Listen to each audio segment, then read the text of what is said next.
In this video, I'd like to walk you through the basics of performing keyword research. When performing keyword research, there's a set number of steps that you need to go through to make sure that you're looking at a clear path for website visitors, considering your target demographic, and then also making sure that you are maximizing your possible keyword universe. We start the process with just simply creating a list of seed words. I say seed words because they're the beginning of growth of your list. A seed list is simply a number of keyword ideas that you come up with that would pertain to the target market that you serve, the problems that they struggle with, and then the solutions that you offer to address their problems. And it's honestly it's just the beginning of a list that will grow and grow and grow as time goes on, and as you think of new opportunities or as your industry or niche shifts. Keyword research should be performed every 6 months to a year, depending on how active your industry is. As we build up our seed word list, it's simply just a list of words. Nothing more, nothing less. When we get the seed word list, we want to make sure that we remove out branded keywords. Branded words meaning your company name, your product, your service offering, things like that, that are branded, right? They're not the generics or the industry expected phrases. And the reason we don't have to have those in our seed word list is because we don't want to optimize those for SEO. Google is already going to know that's who they belong to, so we want to make sure that we focus our SEO efforts and strategy and planning on those non-branded phrases. It's great to have branded keywords bringing in traffic, but we don't want to push our SEO time over into that bucket. So as we remove out our branding keywords, we are going to try to expand our seed list. We're going to grow it, and we can use some tools to make that possible. And I will give you a few my recommendation on tools in just a few minutes. Once we continue to grow our seed list, we want to make sure as we're pulling in additional options from tools that we remove out any ones that we know are incorrect. These could be spelling errors. These could be versions of phrases that are old or no longer used, which definitely does happen in scientific industries. We want to make sure that we remove any that are going to be outside our core target demographic and market.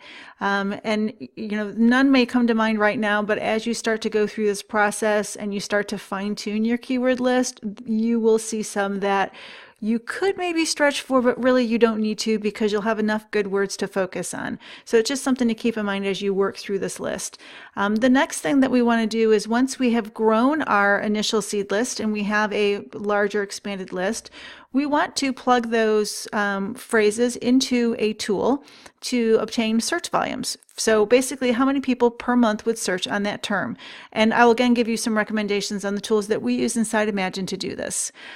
We want to make sure that we sort our report that we're going to have that will show all of our keywords and search volumes different ways. Like, I love to do it from very large volumes to low, because the very large volumes will quickly start to identify words that may be too broad and phrases that don't really align well to what we're talking about, and we can remove those out.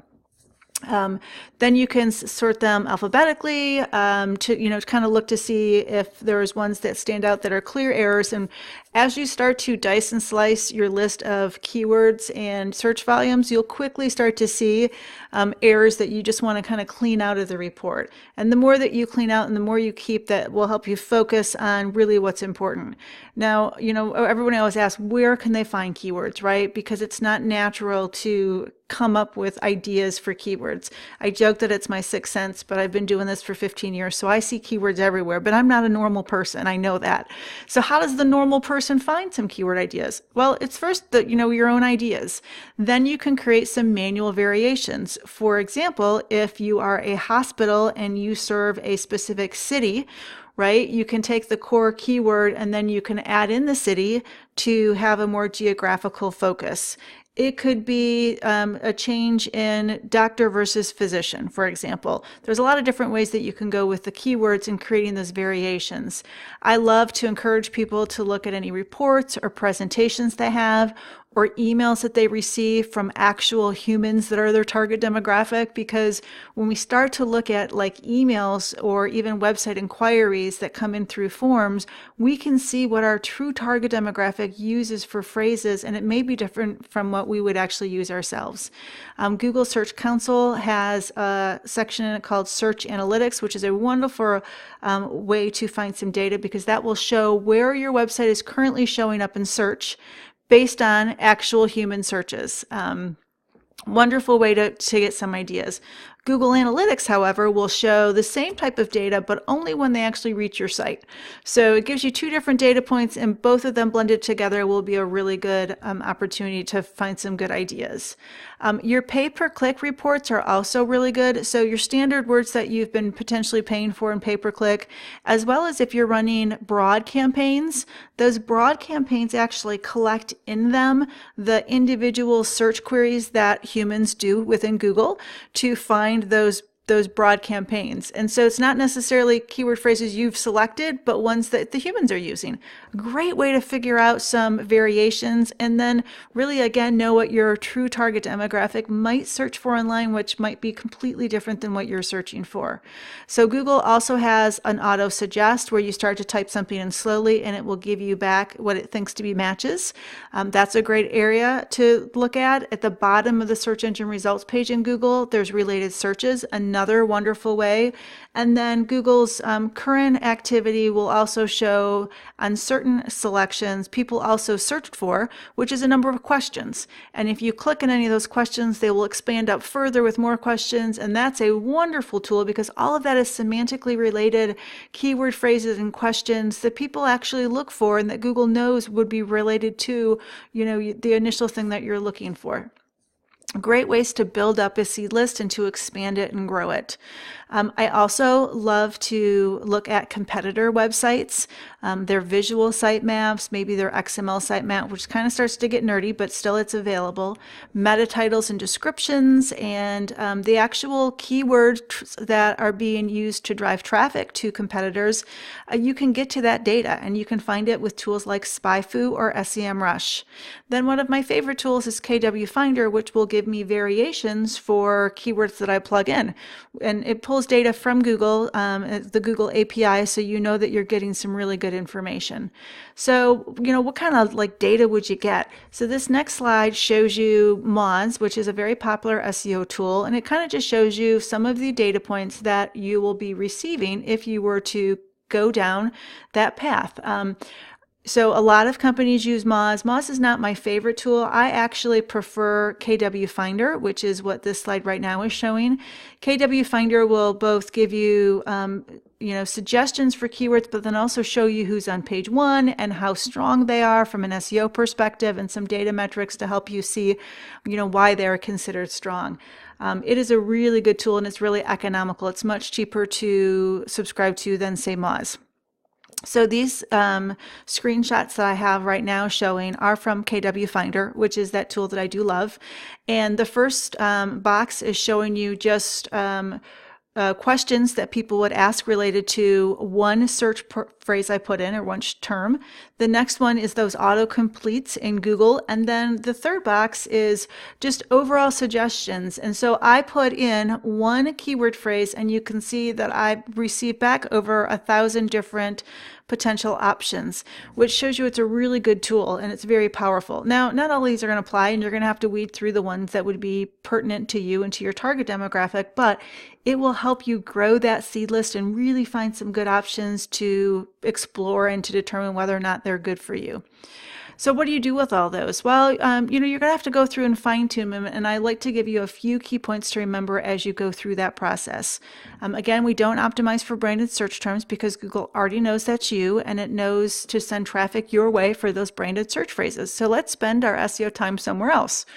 We do not want to optimize for spelling errors. Over the last 15 years of doing SEO, I've had a lot of clients want to do that.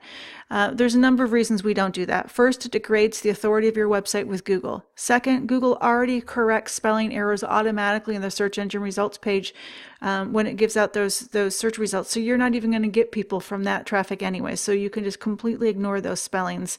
And then third, it compromises the usability and your authority and the respect that you would gain with the actual humans that come to your site. So we just get rid of those spelling errors completely and we ignore them. So the next thing is zero search volumes are not always zero. And I know this firsthand because I will have clients access to their Google Search Console, which shows where they show up in search and phrases that people would use to get to their site. And I can see hundreds of searches per month for a given phrase. Well, then when I go to use Google or the tools driven by Google's API to get those volumes, it will say zero search. Well, how can it be zero search when I've already just seen a client has traffic coming in from them and all of these hundreds of impressions?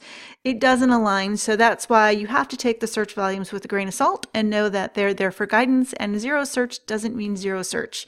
Another data point to remember is that about 40%, I think it is, of search phrases each day are brand new and fresh. So it is very difficult for any of these tools to give us finite numbers. So again, use these tools as guidance so that you know what popular terms are versus more obscure, but also review those obscure search phrases because the lower volumes can make excellent options. They're great for blog posts. They're easier to rank on in the short term. They really will help support bringing in traffic at smaller levels, but together add up to large numbers, and it gives you fresh content. So really good all overall. I love to look at the pay-per-click dollar amounts per keyword phrase, and that's because if someone's paying a higher value for that pay-per-click activity with a search term, it means it's probably a good converter. And so we also want to look at it from an SEO standpoint. If I see related phrases, one's got $15 per click and one has 10 cents, I know that $15 phrase probably converts better and I need to give it some special attention. So consider that as a data point when you're considering your SEO keywords that you want to review and go after. So then as you start to narrow down what keyword phrases are important based on the search volumes that you're looking at in your seed list, think about where you might be placing those keywords. Would it go to like primary cornerstone content, or maybe some supporting pages, not your pillar primary content, but some supporting pages that are still good in the site? It could be products, it could be blog posts or training resources, a resource library maybe, could be white papers or ebooks, or even your blog categories and tags. You can actually get those to rank if you populate them properly. I have done that myself, and it has driven quite a bit of traffic over a year's time. So as we build up those, our keyword list, we bring in the search volumes, we're looking at some data points. One of the things that you should do as a final plan of that is to rank those items for relevance. When we rank keywords for relevance, all we're trying to do is really look at to see how closely a keyword phrase matches to what you do and who you serve. And when you start to look at them individually, you will see that some are high, some are medium, some are low, and some may be none at all. And when you start to categorize individual keywords for that, it helps you focus in on those highs. Really make sure that you're finding homes for them in the website. And then also, kind of segregate out the mediums. Those are ones that you might want to have, but they come in after you get those highs taken care of. And then it will also allow you to weed out the clutter and move those lows maybe to a separate tab in your spreadsheet, or just delete them all together because they're not nearly as important. The relevance tracking isn't as important when you only have like 25 keyword phrases, but when you have hundreds or even thousands, it becomes really important so you can really focus on what matters. In one of our next videos, we'll talk about what to do with these keywords, and that will be mapping them to actual pieces of content.